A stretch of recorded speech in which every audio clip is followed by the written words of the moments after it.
Saya Bebe di studio. Selamat datang di Berita Nusantara. Hari ini saya dan rekan-rekan saya akan membahas tentang kedisiplinan dan kesopanan sekolah menurut guru kesiswaan. Dilanjutkan dengan wawancara kami dengan Pak Gora di depan ruang BK. Selamat siang Pak Gora, saya Anya dari kelompok 4 kelas 8E akan bertanya beberapa pertanyaan tentang kedisiplinan dan kesopanan siswa. Ya. Saya mulai ya Pak. Ya, siap. Selain guru kesiswaan, apakah ada organisasi lain yang menanam nilai-nilai kesopanan dan kedisiplinan siswa serta membimbing dan mengedukasi mereka untuk menerapkan nilai tersebut dalam kehidupan sehari-hari? Oh, selain kesiswaannya. Selain kesiswaan itu tentu saja semua Bapak Ibu guru itu juga punya peran yang sama dalam mendidik, membimbing anak-anak atau murid supaya mereka punya karakter yang baik. Semua Bapak Ibu guru, kemudian orang tua juga sangat penting. Teman-teman di sekolah juga sangat penting, dan guru BK juga sangat penting. Artinya setiap siswa, setiap guru, orang tua punya peran yang sama pentingnya untuk mendidik anak agar mereka tumbuh memiliki karakter yang baik. Baiklah, terima kasih Pak. Menurut Bapak, apa pentingnya kesopanan dan kedisiplinan untuk pembentukan karakter siswa SMP Regina Pacis Bogor? Apa alasan Bapak?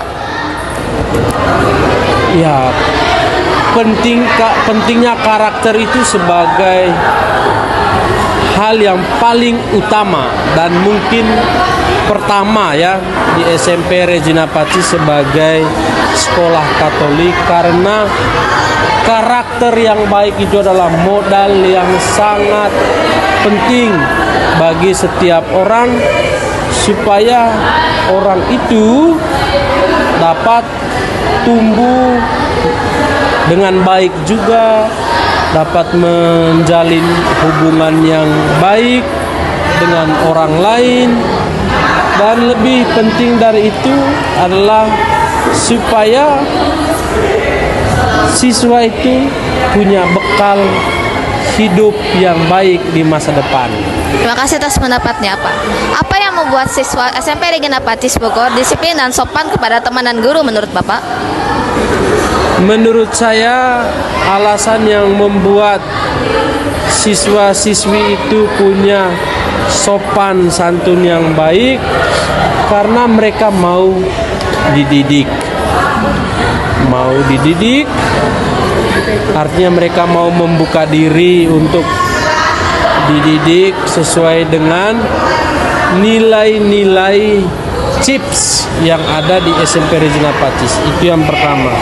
Yang kedua, SMP Regina Pacis juga sangat concern atau fokus untuk membentuk karakter setiap peserta didik yang ada di SMP Regina Pacis. Juga dukungan dari orang tua yang selalu memperhatikan karakter atau sopan santun dari siswa-siswi SMP Regina Pacis itu. Selanjutnya akan saya lanjutkan ya Pak. Menurut opini Bapak, apakah edukasi tentang kedisiplinan dan kesopanan untuk siswa SMP Regina Pacis memerlukan peningkatan? Ya, tentu saja dari tahun ke tahun harus memerlukan peningkatan. Atau mengalami atau memerlukan. Ini maksudnya gimana? Mana pertanyaannya? Apakah edukasi tentang kedisiplinan dan kesopanan untuk siswa SMP Regina Pacis Bogor memerlukan peningkatan? Memerlukan peningkatan. Ya, memerlukan peningkatan. Kenapa memerlukan peningkatan? Yang pertama, karena masih ada beberapa yang melanggar peraturan. Mungkin aturannya harus ditekankan lagi, terus disosialisasikan lagi supaya orang-orang yang belum punya kesadaran tentang pentingnya aturan bisa menaati aturan.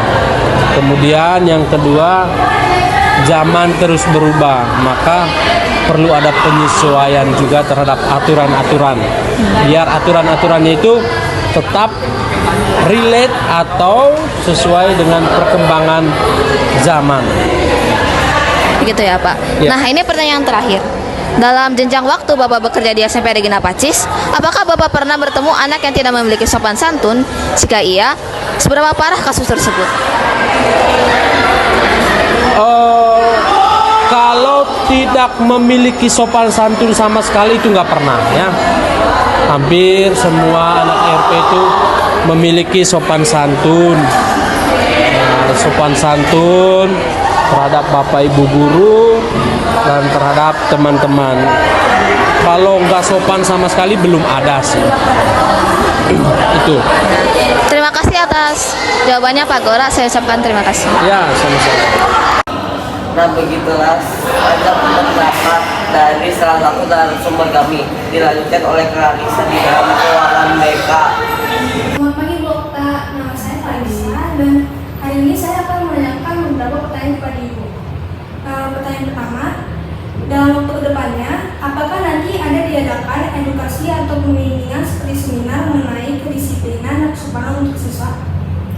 Kalau kedisiplinan dan kesopanan, kami lihat dulu misalkan seberapa parah sih, seberapa banyak anak-anak di SMP Regina Pacis yang kurang sopan santun terhadap guru dan kurang disiplin gitu. Misalkan kalau misalkan lebih dari 50% mungkin akan dilakukan seminar gitu. Sejauh ini masih bisa ada sih yang kurang disiplin ya, terkait mereka kurang disiplin dalam masuk sekolah, banyak yang telat. Nah itu kan masih bisa ditolerir, masih bisa dibina. Kalau masih taraf masih bisa dibina, kita tidak melakukan mungkin tidak melakukan untuk seminar. Pertanyaan kedua, apakah bimbingan konseling dapat membantu siswa dalam aspek kesopanan dan kedisiplinan? Jika iya, bolehkah dijelaskan alasannya? Oke, kalau misalkan dari bimbingan konseling pasti terlibat gitu dalam bimbingan klasikal. Nah biasanya kalau di kelas saya melakukan bimbingan klasikal yang terkait 3 kata penting gitu, itu melakukan ke sopan santun. Jadi kan kalau misalkan kita minta tolong itu pasti harus kata mengucapkan tolong gitu, nggak harus tiba-tiba bantuin gue ini, itu kan nggak sopan kan. Jadi dari bimbingan konseling juga berkontribusi untuk membina kesopan santun dan disiplin peserta didik di SMP Regina Pacis melalui bimbingan klasikal. Baik, pertanyaan ketiga, bagaimana Ibu memastikan kedisiplinan dan kesopanan siswa SMP Regina Pacis tetap diterapkan dan dipahami dengan baik? Nah, misalkan saya kalau melihat peserta didik ya berinteraksi dengan temannya atau berinteraksi dengan guru. Misalkan dia kalau tidak sopan dengan guru, contohnya dia berinteraksi ngobrol dengan guru tapi tidak menggunakan kata saya atau menggunakannya kayak kata lu gua gitu kan, itu salah satu bentuk yang kita harus perlu terus ingatkan gitu, karena tentang sopan santun gak hanya harus dia dia pahami, tapi mungkin dia harus mendalami sopan santun itu sendiri, tidak cuma hanya untuk guru ataupun ke peserta didik. Karena ada anak yang ada imbuhan-imbuhan yang tidak perlu harus dia katakan gitu kan. Kadang kalau saya lewat gitu mereka lagi berinteraksi, nah itu saya peran sebagai guru BK untuk menegur atau mengingatkan peserta didik tersebut. Oke. Yang keempat, apa yang biasanya Ibu lakukan jika ada murid yang tidak menaati protokol kesehatan? Biasanya yang pertama saya berkoordinasi dengan bidang kesiswaan. Misalkan dia hari ini diantar sama orang tuanya, lalu dia tiba-tiba nggak sampai di kelas pas jam pelajaran pertama dia nggak ada di kelas gitu kan, itu kan ketidakdisiplinan. Jadi saya berkoordinasi dengan kesiswaan bagaimana menindaklanjuti anak tersebut, apakah langsung diberikan sanksi atau berkoordinasi untuk melakukan pembinaan seperti itu. Nah, pertanyaan terakhir nih, Bu. Di sekolah ini kita menggunakan iPad sebagai alat belajar untuk para murid.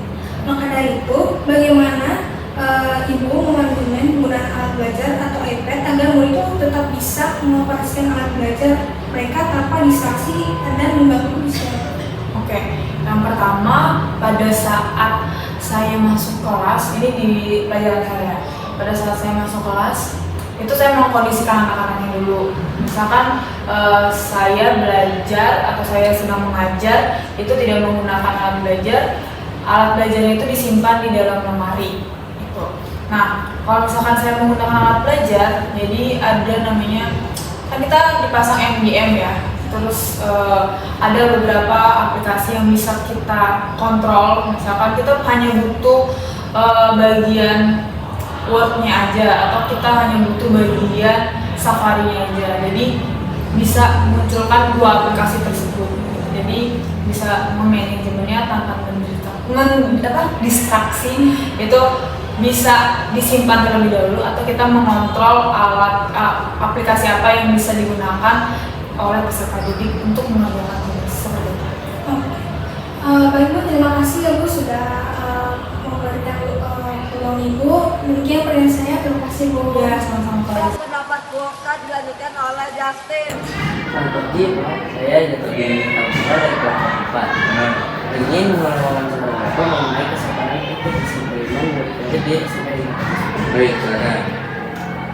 Seperti yang sudah Bapak ketahui bahwa sekolah SMP Negeri gratis mendidik murid agar tetap menjaga dan mempraktikkan kedisiplinan dan kesopanan antar sesama, baik sama teman maupun sama guru. Ya, betul.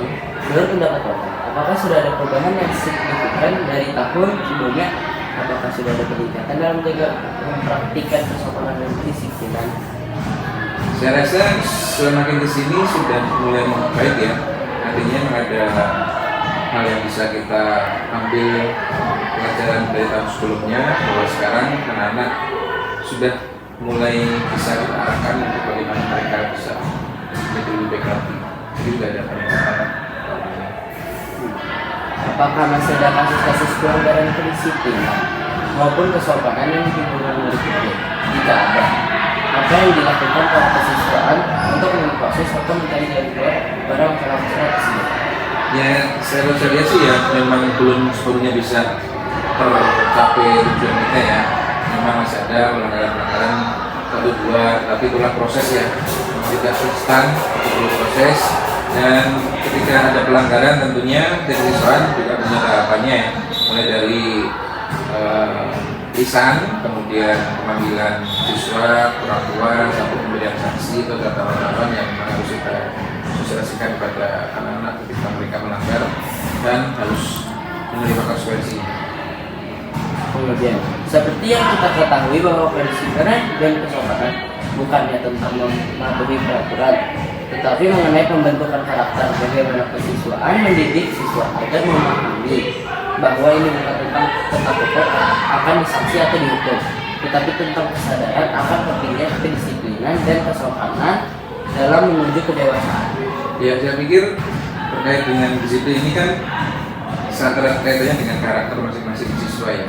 Artinya memang siswaan mengharapkan bahwa lewat pembentukan karakter itu nanti akan muncul kedisiplinan yang kita harapkan. Jadi bagaimana kita mengembangkan karakter, tentunya karakter yang dari sekolah kita kan chip ya, dari profession sampai super leadership itu kan hal yang harus kita selalu utarakan. Dan setelah karakternya baik, saya pikir akan berkorelasi positif dengan kedisiplinan mereka.